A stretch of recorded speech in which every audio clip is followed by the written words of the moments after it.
Understand both yourself and your enemy, and you shall always emerge victorious. A common mistake is to consider planning as only a mental process, an idea in our head that simply looks at the past and adjusts for the future. If your plan is not in writing, you do not have a plan at all. Instead, you have only a dream, a vision, or perhaps even a nightmare. One may know how to conquer without being able to do it. The terrain leads to measurements. The measurements lead to estimates. The estimates lead to calculations. The calculations lead to weighing the options. The weighing leads to victory. Move only if there is a real advantage to be gained. You should never attack out of anger and in a hurry. It is advisable to take time in planning and coordinating the plan. Thus, the highest form of generalship is to balk the enemy's plans. The next best is to prevent the junction of the enemy's forces. The next in order is to attack the enemy's army in the field. And the worst policy of all is to besiege walled cities. If it is to your advantage, make a forward move. If not, stay where you are. If you know that your soldiers are capable of attacking, but you don't know if the enemy is invulnerable to an attack, you have only half the chance of winning. If you know your enemy is vulnerable to attack, but you don't know if your soldiers are capable of attacking, you only have half the chance of winning. If you know that the enemy is vulnerable to an attack and that your soldiers can carry it out, but you do not know if the terrain is favorable for battle, you have half the chance of winning. Be quick as thunder that rumbles before you can cover your ears, quick as lightning that flashes before you can blink. Practice martial arts, calculate the strength of your opponents, make them lose their spirit and direction, so that even if the enemy army is intact it is useless. This is winning without violence. Generally, in the case of armies you wish to strike, cities you wish to attack, and people you wish to assassinate, you must know the names of the garrison commander, the staff officers, the ushers, gatekeepers, and the bodyguards. You must instruct your agents to inquire into these matters in minute detail. If you wish to conduct offensive war, you must know the men employed by the enemy. Are they wise or stupid, clever or clumsy? Having assessed their qualities, you prepare appropriate measures. A skillful general given free rein by the ruler brings victory. Soldiers lose all fear when they lose all hope. In war, appreciate victory, not a prolonged campaign. In war, attack directly. Secure your victory indirectly. A wise general is a master of fate. He holds in his hands peace or destruction of his people. A military operation involves deception. Even though you are competent, appear to be incompetent. Though effective, appear to be ineffective. If your opponent is of choleric temper, seek to irritate him. Pretend to be weak, that he may grow arrogant. Defeat your enemy from within. He will win who knows when to fight and when not to fight. The only chance of life lies in giving up all hope of it. Thus we may know that there are 5 essentials for victory. 1. He will win who knows when to fight and when not to fight. 2. He will win who knows how to handle both superior and inferior forces. 3. He will win whose army is animated by the same spirit throughout all its ranks. 4. He will win who, prepared himself, waits to take the enemy unprepared. 5. He will win who has military capacity and is not interfered with by the sovereign. War is a matter of vital importance to the state, the province of life or death, the road to survival or ruin. It is mandatory that it be thoroughly studied. The spot where we intend to fight must not be made known. When the enemy presents an opportunity, speedily take advantage of it. Anticipate him in seizing something he values and move in accordance with a date secretly fixed. The doctrine of war is to follow the enemy situation in order to decide on battle. Therefore at first be shy as a maiden. When the enemy gives you an opening, be swift as a hare, and he will be unable to withstand you.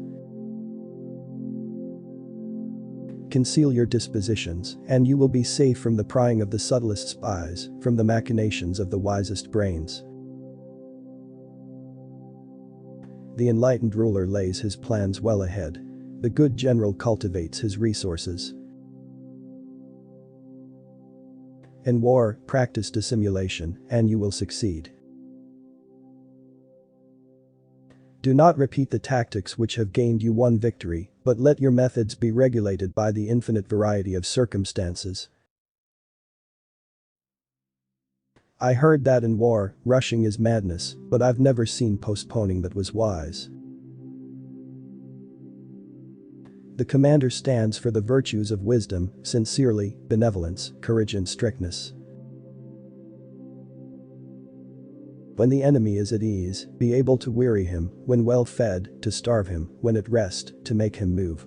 Appear at places to which he must hasten; move swiftly where he does not expect you. That you may march 1,000 li without wearying yourself is because you travel where there is no enemy. Go into emptiness, strike voids, bypass what he defends, hit him where he does not expect you. To be certain to take what you attack is to attack a place the enemy does not protect. To be certain to hold what you defend is to defend a place the enemy does not attack. Therefore, against those skilled in attack, an enemy does not know where to defend; against the experts in defense, the enemy does not know where to attack.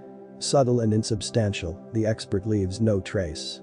Divinely mysterious, he is inaudible. Thus he is master of his enemy's fate. Throw the troops into a position from which there is no escape, and even when faced with death they will not flee.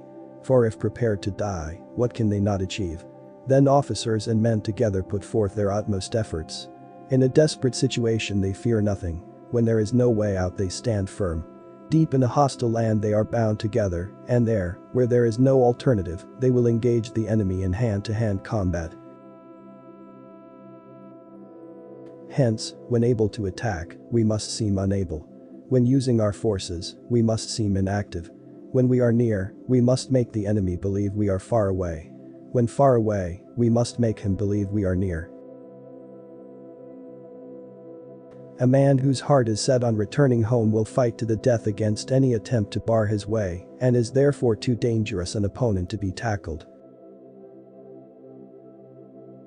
If I am able to determine the enemy's dispositions, while at the same time I conceal my own, then I can concentrate, and he must divide. If you know neither the enemy nor yourself, you will succumb in every battle.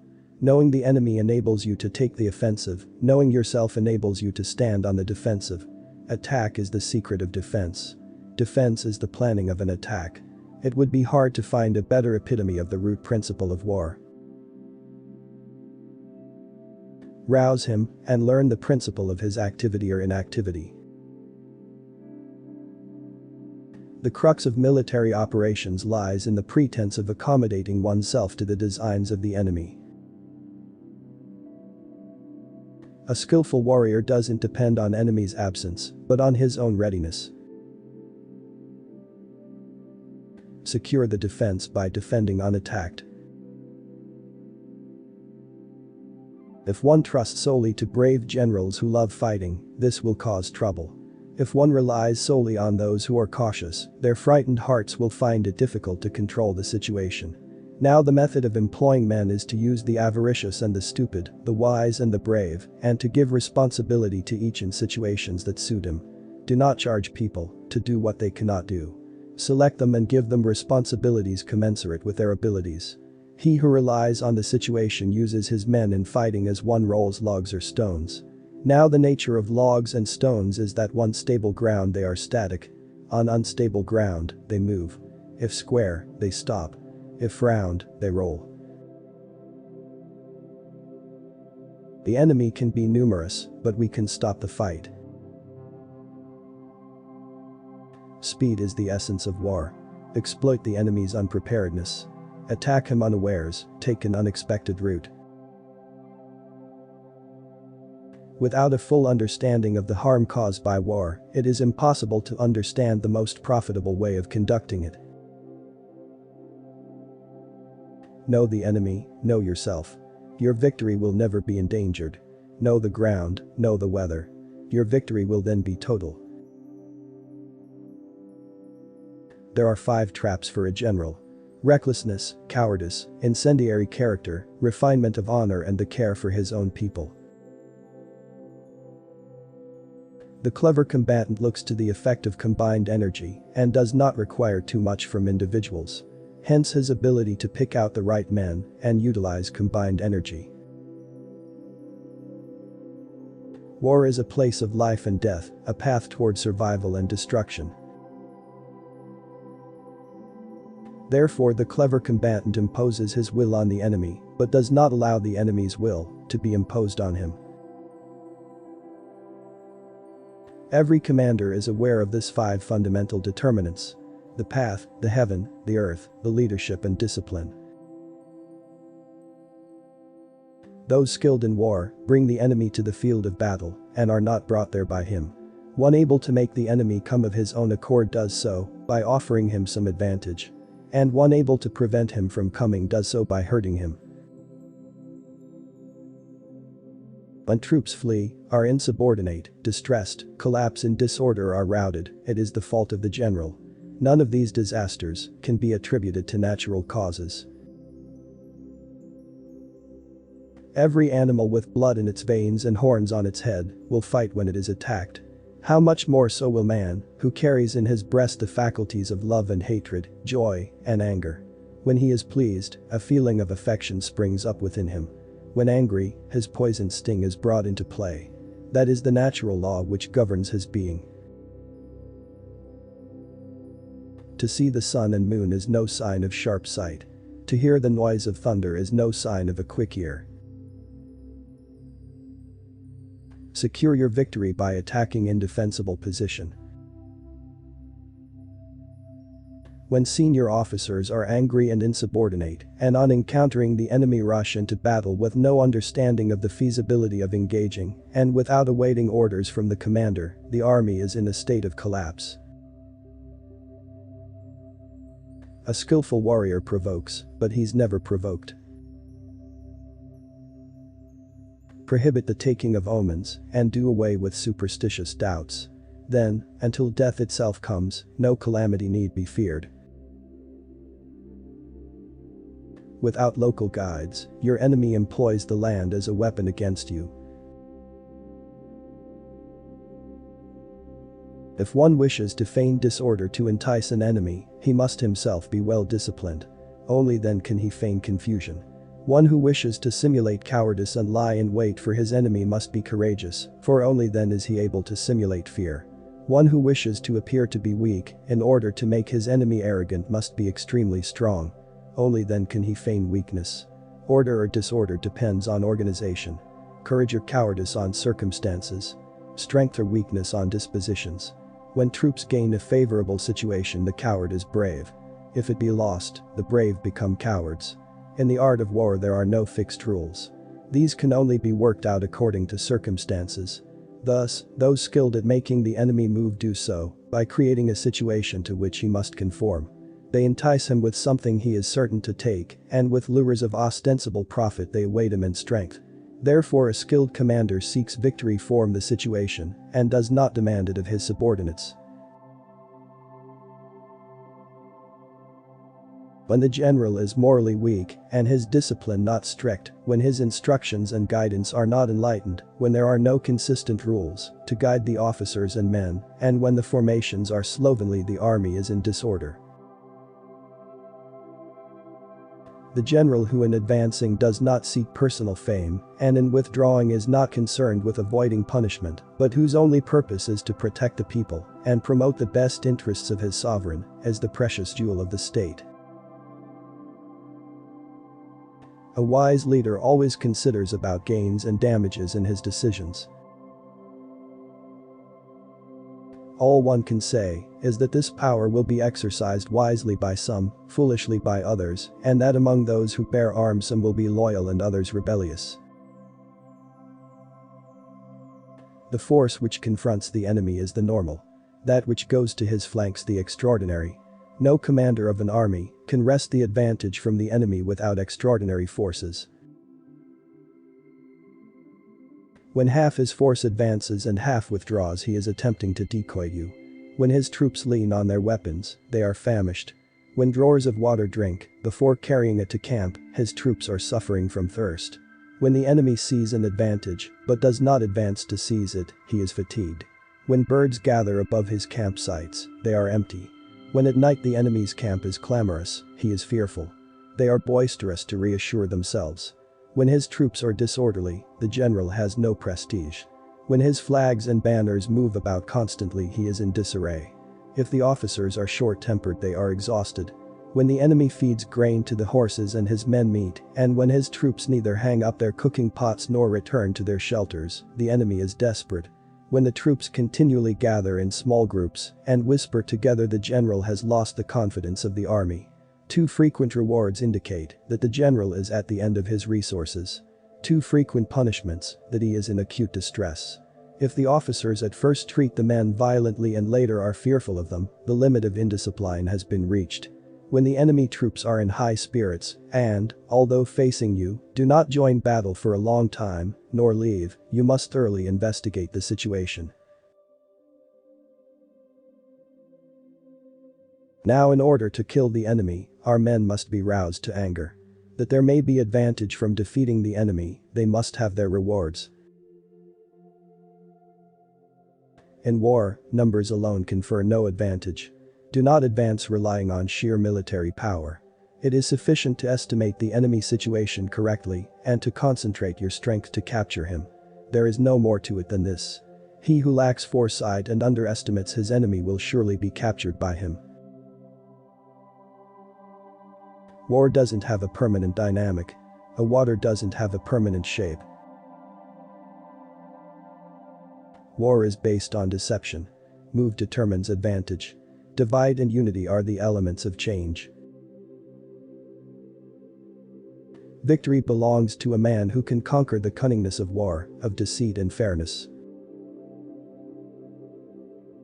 When ears don't hear, use gongs and drums. When eyes don't see, use flags and banners. Words of peace, without negotiations, are signs of treachery. The messengers with the words of reconciliation want peace. Excessive rewards are the mark of desperation, while the excessive punishments are the mark of debility. A wise warrior never gets lost when he goes. He's never in confusion when acting. The nature of water is that it avoids heights and hastens to the lowlands. When a dam is broken, the water cascades with irresistible force. Now the shape of an army resembles water. Take advantage of the enemy's unpreparedness. Attack him when he does not expect it. Avoid his strength and strike his emptiness, and like water, none can oppose you. Victory comes from finding opportunities in problems. When an advancing enemy crosses water, do not meet him at the water's edge. It is advantageous to allow half his force to cross and then strike. Do not press an enemy at bay. Wild beasts, when at bay, fight desperately. How much more is this true of men? If they know there is no alternative, they will fight to the death. Generally in war, the best policy is to take a state intact. To ruin it is inferior to this. To capture the enemy's army is better than to destroy it. To take intact a battalion, a company or a 5-man squad is better than to destroy them. For to win 100 victories in 100 battles is not the acme of skill. To subdue the enemy without fighting is the acme of skill. Thus, what is of supreme importance in war is to attack the enemy's strategy. Next best is to disrupt his alliances. Do not allow your enemies to get together. The next best is to attack his army. If you cannot nip his plans in the bud or disrupt his alliances when they are about to be consummated, sharpen your weapons to gain the victory. Those skilled in war subdue the enemy's army without battle. They capture his cities without assaulting them and overthrow his state without protracted operations. Your aim must be to take all under heaven intact. Thus your troops are not worn out and your gains will be complete. This is the art of offensive strategy. To fight is to win, for he attacks only when the enemy has sown the seeds of defeat. A victorious army wins its victories before seeking battle. An army destined to defeat fights in the hope of winning. Plans and projects for harming the enemy are not confined to any one method. Sometimes entice his wise and virtuous men away so that he has no counselors. Or send treacherous people to his country to wreck his administration. Sometimes use cunning deceptions to alienate his ministers from the sovereign. Or send skilled craftsmen to encourage his people to exhaust their wealth. Or present him with licentious musicians and dancers to change his customs. Or give him beautiful women to bewilder him. The wise general wearies his enemies by keeping them constantly occupied and makes them rush about by offering them ostensible advantages. If equally matched, you may engage him. In these circumstances, only the able general can win. If weaker numerically, be capable of withdrawing. If I am in good order and the enemy in disarray, if I am energetic and he careless, then, even if he be numerically stronger, I can give battle. And if in all respects unequal, be capable of eluding him, for a small force is but booty for one more powerful. The small certainly cannot equal the large, nor can the weak match the strong, nor the few the many. The Tao is the way of humanity and justice. Laws are regulations and institutions. Those who excel in war first cultivate their own humanity and justice and maintain their laws and institution. By these means they make their governments invincible. Not all quotes on the internet are real. War is like a fire. If you do not put it out, it will burn itself out. To a surrounded enemy you must leave a way of escape. Show him there is a road to safety, and so create in his mind the idea that there is an alternative to death. Then strike. Keep your friends close, your enemies even closer. Those who know themselves, but not the enemy, shall achieve the same amount of defeats and victories.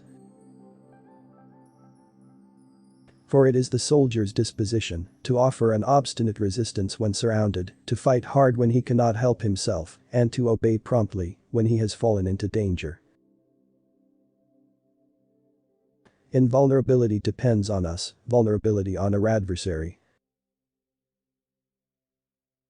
Supreme excellence consists in breaking the enemy's resistance without fighting. You can know victory and still you won't achieve it. The skillful leader subdues the enemy's troops without any fighting. He captures their cities without laying siege to them. He overthrows their kingdom without lengthy operations in the field. Now war is based on deception. Move when it is advantageous, and create changes in the situation by dispersal and concentration of forces. When campaigning, be swift as the wind. In leisurely march, majestic as the forest. In raiding and plundering, like fire. In standing, firm as the mountains. As unfathomable as the clouds, move like a thunderbolt. When you plunder the countryside, divide your forces. When you conquer territory, divide the profits. Weigh the situation, then move. In the practical art of war, the best thing of all is to take the enemy's country whole and intact. To shatter and destroy it is not so good. Whatever comes, let it come. What stays, let it stay. What goes, let it go. When the men are united, the brave will not advance alone, nor will the cowardly retreat. What is essential in war is victory, not prolonged operations. And therefore the general who understands war is the minister of the people's fate and arbiter of the nation's destiny. To begin by bluster, but afterwards to take fright at the enemy's numbers, shows a supreme lack of intelligence. One mark of a great soldier is that he fight on his own terms or fights not at all. An outstanding perfection is not in winning every battle, but in defeating an enemy before entering a battle. If equally matched, we can offer battle. If slightly inferior in numbers, we can avoid the enemy. If quite unequal in every way, we can flee from him. Though an obstinate fight may be made by a small force, in the end it must be captured by the larger force. Secret operations are essential in war. Upon them the army relies to make its every move. An army without secret agents is exactly like a man without eyes or ears. The art of giving orders is not to try to rectify the minor blunders and not to be swayed by petty doubts. Vacillation and fussiness are the surest means of sapping confidence of an army. If we do not wish to fight, we can prevent the enemy from engaging us, even though the lines of our encampment be merely traced out on the good ground. All we need do is to throw something odd and unaccountable in his way. Anger can revert to joy, wrath can revert to delight, but a nation destroyed cannot be restored to existence, and the dead cannot be restored to life. Grab something, what is dear to the enemy, and he's going to do how you would want. Those unable to understand the dangers inherent in employing troops are equally unable to understand the advantageous ways of doing so. Let your plans be dark and impenetrable as night. Regard your soldiers as your children, and they will follow you into the deepest valleys. Look upon them as your own beloved sons, and they will stand by you even unto death. If, however, you are indulgent, but unable to make your authority felt, kind-hearted, but unable to enforce your commands, and incapable, moreover, of quelling disorder, then your soldiers must be likened to spoiled children. They are useless for any practical purpose. Lure with bait, strike with chaos. Strong action is training the body without being burdened by the body, exercising the mind without being used by the mind, working in the world without being affected by the world, carrying out tasks without being obstructed by tasks. The general who is skilled in defense hides in the most secret recesses of the earth. He who is skilled in attack flashes forth from the topmost heights of heaven. Let your rapidity be that of the wind, your compactness that of the forest.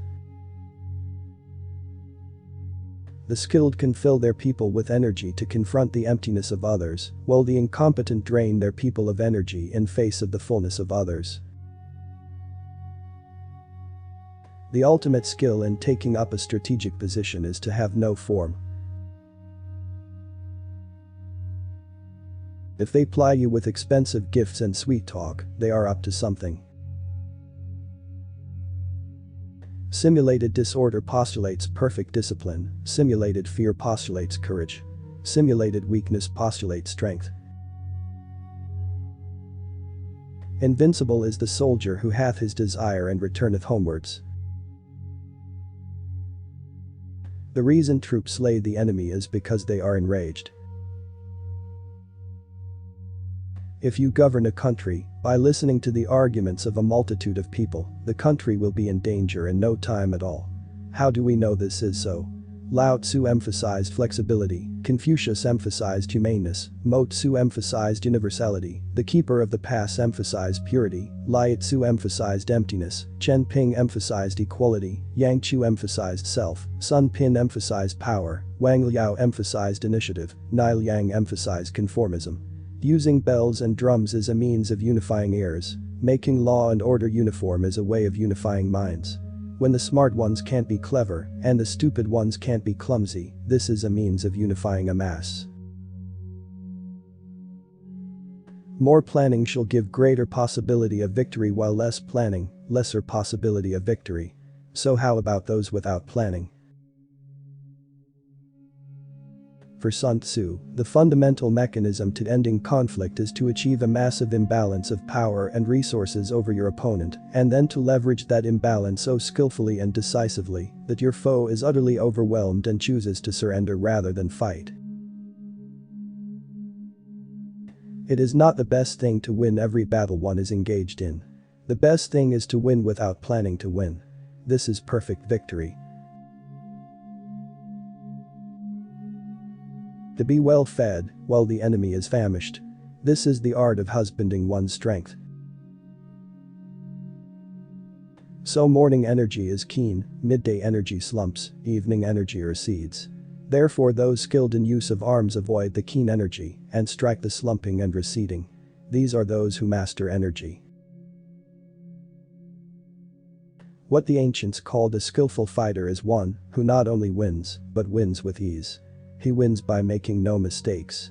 Making no mistakes means having already established the certainty of victory, conquering an enemy who is already defeated. All warfare is based on deception. Hence, when able to attack, we must seem unable. When using our forces, we must seem inactive. When we are near, we must make the enemy believe we are far away. When far away, we must make him believe we are near. Every kingdom divided against itself is laid to waste, and no city or house divided against itself will stand.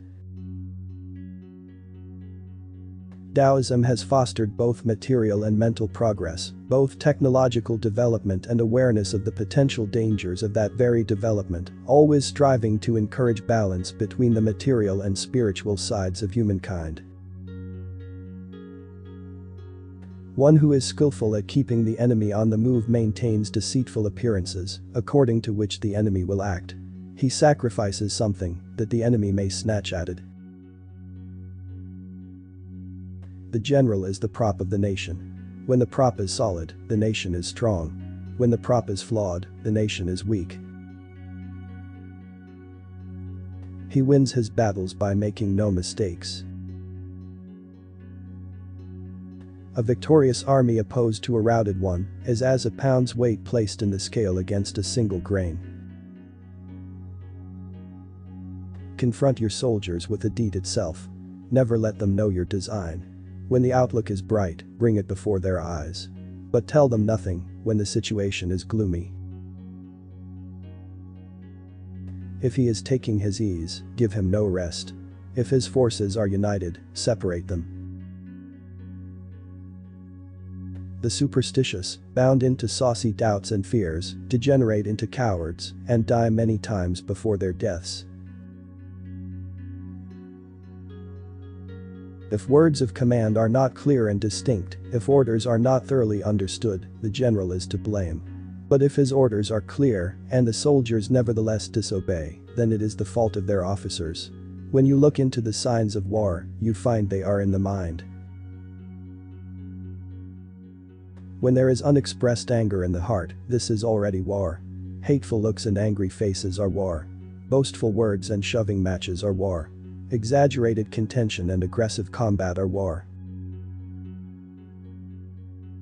The 5 cardinal virtues of the Chinese are: 1. Humanity or benevolence. 2. Uprightness of mind. 3. Self-respect, self-control, or proper feeling. 4. Wisdom. 5. Sincerity or good faith. When you go out the door, be as if you were seeing an enemy. And shyly said, be prepared, and you will not be defeated. Using order to deal with the disorderly, using calm to deal with the clamorous, is mastering the heart. Do not pursue an enemy who simulates flight. Do not attack soldiers whose temper is keen. Their action and inaction are matters of strategy, and they cannot be pleased or angered.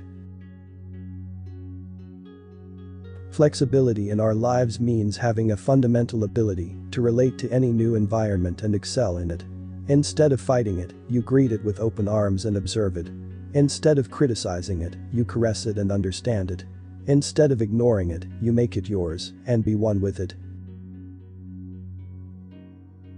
Those who are able to adapt and change in accord with the enemy and achieve victory are called divine. What enables the enlightened rulers and good generals to conquer the enemy at every move and achieve extraordinary successes for knowledge. I have 3 treasures that I keep in prize. 1 is kindness, 2nd is frugality, and 3rd is not presuming to take precedence over others. By kindness one can be brave, by frugality one can reach out, and by not presuming to take precedence one can survive effectively. If one gives up kindness and courage, gives up frugality and breadth, and gives up humility for aggressiveness, one will die.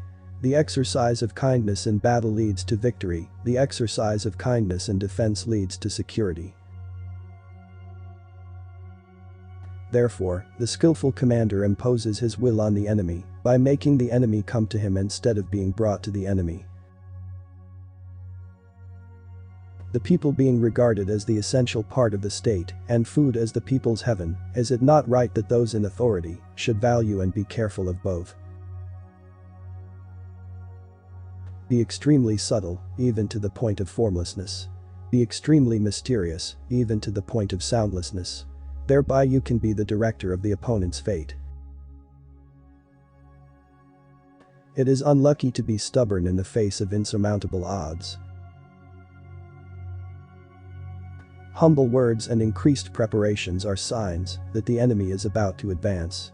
Violent language and driving forward, as if to the attack, are signs that he will retreat. Put them in a spot where they have no place to go, and they will die before fleeing. Perhaps the most foundational of these insights is the importance of maintaining an objective emotional detachment when calculating your position relative to your adversaries.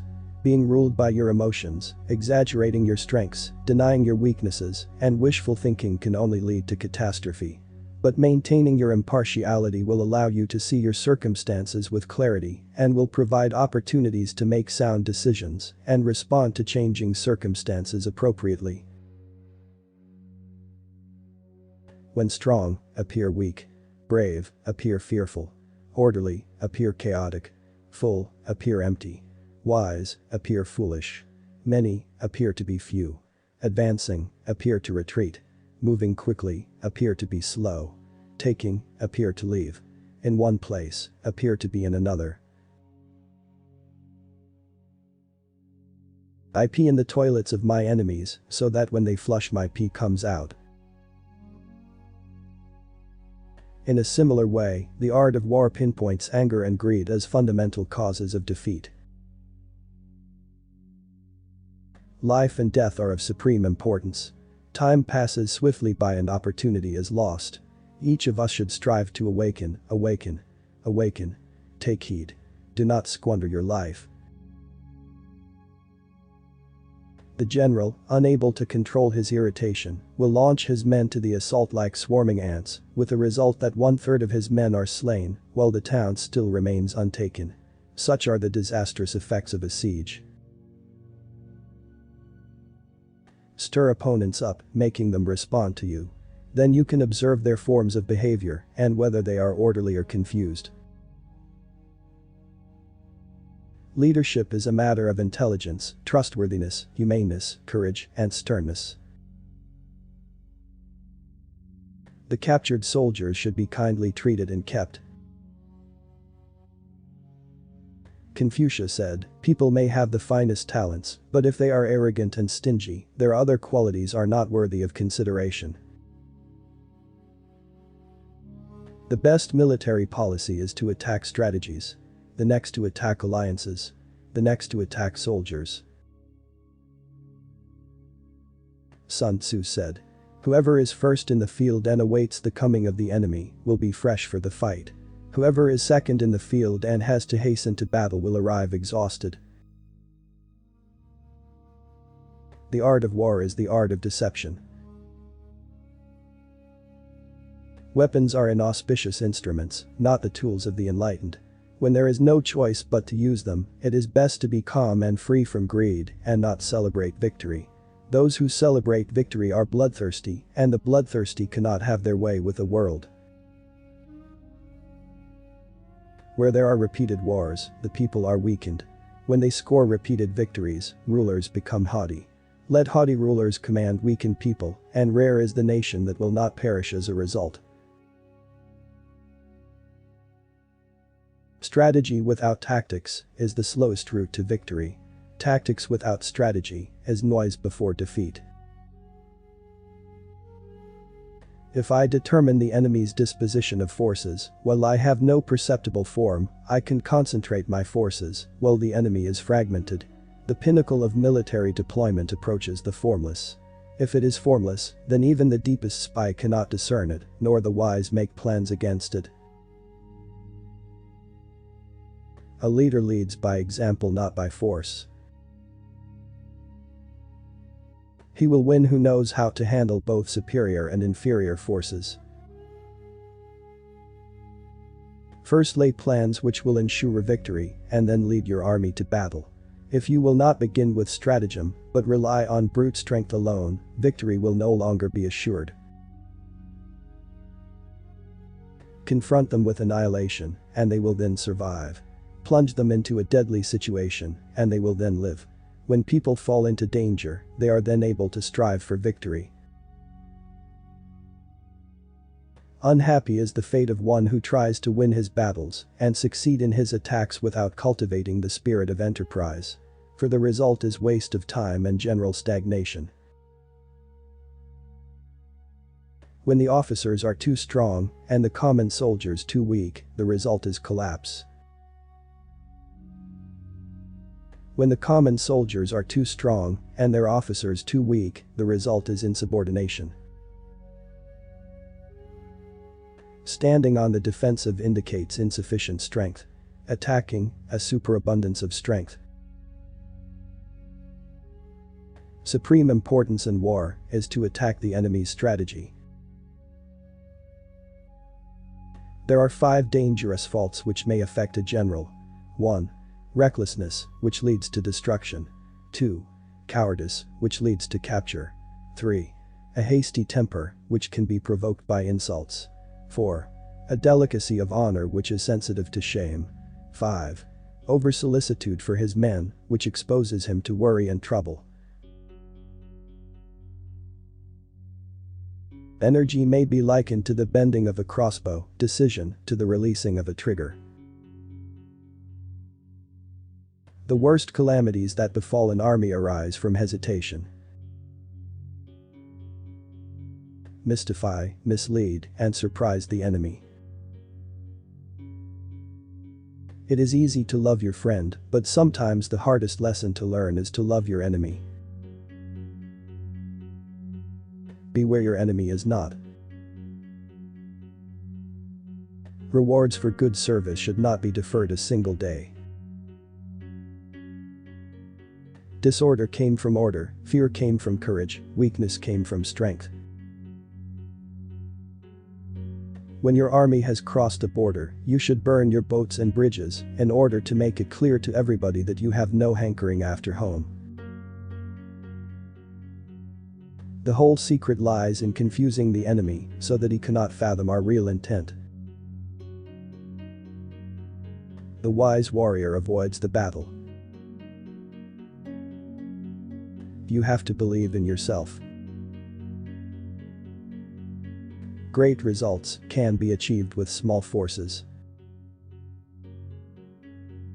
When one treats people with benevolence, justice, and righteousness, and reposes confidence in them, the army will be united in mind, and all will be happy to serve their leaders.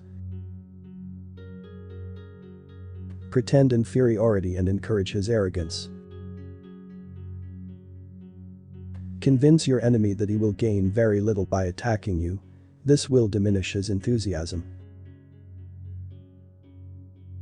Ponder and deliberate before you make a move. In the midst of chaos, there is also opportunity. To know your enemy, you must become your enemy. Even the finest sword plunged into salt water will eventually rust. Opportunities multiply as they are seized. When the enemy is relaxed, make them toil. When full, starve them. When settled, make them move.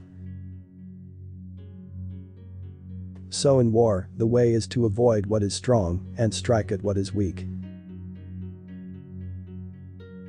Build your opponent a golden bridge to retreat across. When strong, avoid them. If of high morale, depress them. Seem humble to fill them with conceit. If at ease, exhaust them. If united, separate them. Attack their weaknesses.